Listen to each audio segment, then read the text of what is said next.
ಎಲ್ಲಿ ನೋಡಿದ್ರು ಬರೀ ಎಣ್ಣೆ ಬಾಟಲಿಗಳದ್ದೇ ದರ್ಬಾರ್. ಕಚೇರಿ ಆವರಣದಲ್ಲಿ ನೋಡಿದ್ರು ಎಣ್ಣೆ ಬಾಟಲ್, ಕಚೇರಿಯ ಹಳೆ ಕಟ್ಟಡದೊಳಗೆ ನೋಡಿದ್ರು ಎಣ್ಣೆ ಬಾಟಲ್ಗಳು ಹಾಗೂ ಸಿಗರೆಟ್ ಪಾಕೆಟ್ಗಳು. ಇಷ್ಟಕ್ಕೂ ಎಲ್ಲಿ ಇದು ಅಂತೀರಾ? ಈ ಸ್ಟೋರಿ ನೋಡಿ.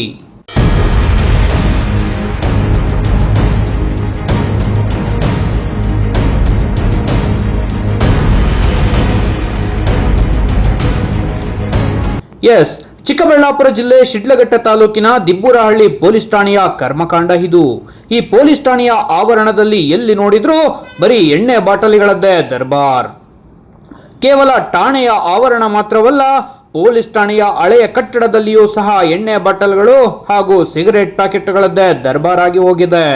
ಕಾನೂನು ಸುವ್ಯವಸ್ಥೆ ಪಾಲಿಸಬೇಕಾದವರೇ ಕುಡುಕರಾದ್ರ ಎಂಬುದು ಇದೀಗ ಯಕ್ಷ ಪ್ರಶ್ನೆಯಾಗಿದೆ.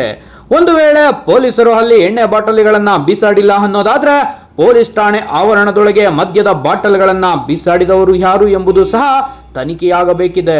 ಈ ಬಗ್ಗೆ ಮೇಲಾಧಿಕಾರಿಗಳು ಯಾವ ರೀತಿ ಕ್ರಮ ಕೈಗೊಳ್ಳುತ್ತಾರೆ ಎಂಬುದನ್ನ ಇನ್ನಷ್ಟೇ ಕಾದು ನೋಡಬೇಕಿದೆ.